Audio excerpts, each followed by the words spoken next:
वाराणसी की प्राचीन सांस्कृतिक धारा को नवचेतना प्रदान करने की दिशा में एक महत्वपूर्ण पहल के रूप में पाणिनि कन्या महाविद्यालय परिसर में 15 दिवसीय पंडित वासुदेव द्विवेदी स्मृति गायन माला प्रशिक्षण कार्यशाला का विधिवत शुभारंभ किया गया। उत्तर प्रदेश संस्कृत संस्थान और बौद्धायन सोसाइटी के संयुक्त तत्वावधान में आयोजित यह कार्यशाला संस्कृत साहित्य और भारतीय संगीत परंपरा के समन्वय का एक सशक्त प्रयास बनकर उभर रही है।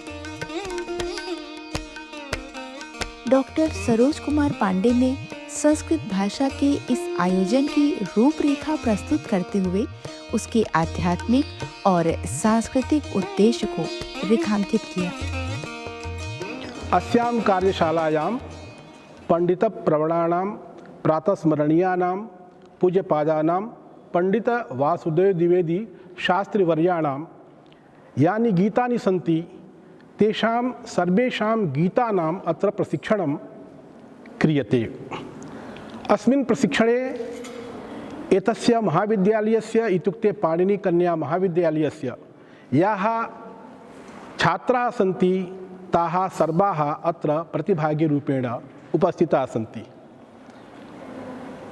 अत्यंत ही प्रसन्नता का विषय है कि संस्कृत के लिए आजीवन समर्पित, जिनका तन मन धन सब कुछ संस्कृत के लिए समर्पित था, ऐसे प्रातस्मरणीय अत्यंत ही सरल हृदय हम सबके गुरु पंडित वासुदेव द्विवेदी शास्त्री जी के द्वारा विरचित संस्कृत गानमाला का यहाँ प्रशिक्षण हो रहा है। इस कार्यशाला का मूल लक्ष्य संस्कृत भाषा को संगीत और गायन के माध्यम से जन जन तक पहुंचाना है, ताकि परंपरा और आधुनिकता के बीच एक सजीव सेतु स्थापित किया जा सके। कार्यशाला के महत्व पर प्रकाश डालते हुए डॉक्टर मंजरी पांडे ने कहा कि ऐसे आयोजनों से युवा पीढ़ी संस्कृत की सांगीतिक धारा से जुड़ती है और उनकी सृजनात्मक प्रतिभा को एक नई दिशा प्राप्त होती है। संस्कृत के शलाका पुरुष पंडित वासुदेव द्विवेदी शास्त्री, जो केवल काशी के नहीं विश्व में संस्कृत के लिए जाने जाते हैं, और आज उनके नाम पर ये स्मृति गानमाला जो प्रारंभ है, उत्तर प्रदेश संस्कृत संस्थान के मैं आभारी हूँ, जिनके सहयोग से ये कार्यशाला मैं कर पा रही हूँ। और हमारे इतने अच्छे प्रशिक्षक यहाँ पे हैं, बड़े बड़े विद्वान, आपने पहले दिन भी सुना, आए हैं, जो सभी गुरुजी के शिष्य हैं। सबसे बड़ी बात, गुरुजी ने बड़ी ही सहजता सरलता से जो संस्कृत के प्रचार प्रसार के लिए अपना जीवन समर्पित कर दिया था, आज अगर उसमें थोड़ी बहुत भी एक गिलहरी जैसी भूमिका हम लोग निभा पाएँ तो बड़ी बात होगी। और संस्कृत का प्रचार प्रसार की आवश्यकता जो है वो इसलिए भी है कि समाज में आज की स्थिति हम देख रहे हैं, नैतिकता का ह्रास हो रहा है, और भी जो है उन सारी भूमिकाओं के लिए, उन सारी के उत्थान के लिए संस्कृत बहुत आवश्यक है। कार्यक्रम को संबोधित करते हुए आयोजन अध्यक्ष आचार्य नंदिता शास्त्री ने कहा कि संस्कृत केवल एक भाषा नहीं बल्कि भारतीय संस्कृति की आत्मा है। उन्होंने बताया कि इस प्रकार की कार्यशालाएं हमारी सांस्कृतिक विरासत को सहेजने और उसे नई पीढ़ी तक पहुंचाने का प्रभावी माध्यम बनती हैं। बातचीत के दौरान उन्होंने यह भी बताया कि यहाँ की छात्राएं पंडित वासुदेव द्विवेदी के गीतों के माध्यम से संस्कृति और मूल्यों के संवर्धन का प्रशिक्षण प्राप्त कर रही हैं। हमारी इस गुरुकुल की जो नन्ही बेटियां हैं, 5वीं, 6वीं, 7वीं, 8वीं कक्षा की, वो इस कार्यशाला में भाग ले रही हैं और पंडित जी के संस्कृत गीतों को, जो कि बहुत ही सरल और अपने संस्कृत और संस्कृति के उन्नयन को दिखाने वाले हैं, उनका यहाँ पर प्रशिक्षण प्राप्त कर रही हैं। और इस प्रशिक्षण को देने के लिए हमारे बीच में डॉक्टर सरवंदना शर्मा और भी बहुत सी बहन और भाई यहाँ पर आएंगे।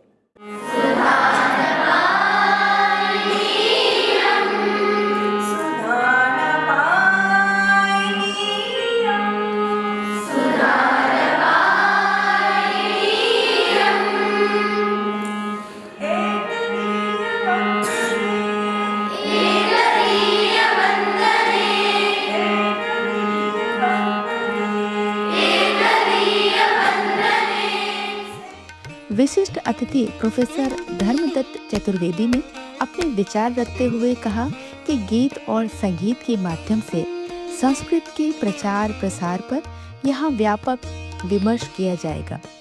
इसमें गीतों के माध्यम से संस्कृत का प्रचार कैसे हो, गीतों के माध्यम से संस्कृत जन जन तक कैसे पहुँचे, इस दिशा में एक अच्छा उत्तम प्रयास किया जा रहा है।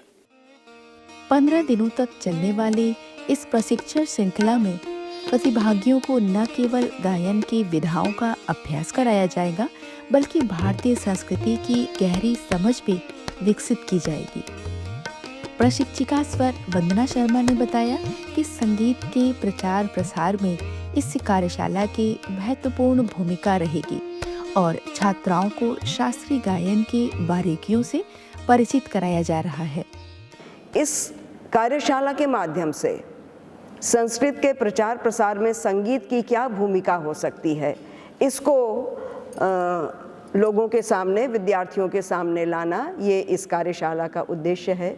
संगीत अपने आप में बहुत हृदयग्राही कला है। संगीत सुनते ही किसी को भी उसकी ओर आकर्षित हो जाना बहुत सहज है।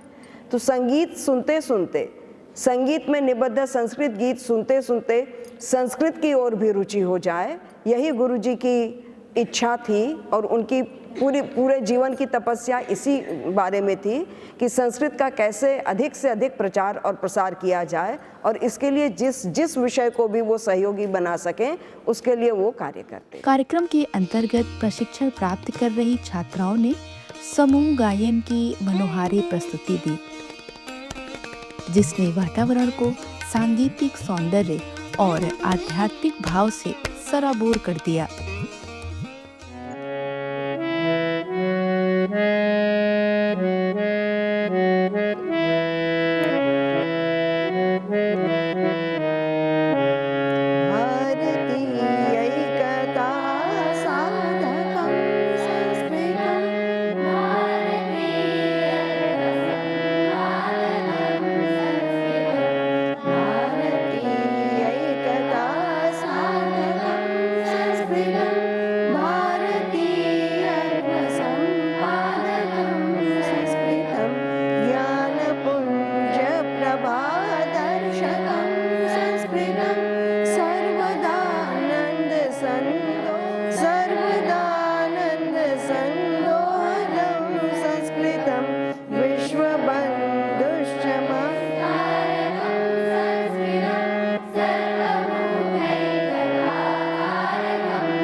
इस प्रकार काशी की सांस्कृतिक धरती पर आरंभ हुई यह कार्यशाला न केवल परंपरा के संरक्षण का माध्यम बन रही है, बल्कि संस्कृत और संगीत की अमर धारा को नई पीढ़ी तक पहुंचाने का सशक्त संकल्प भी सिद्ध हो रही है।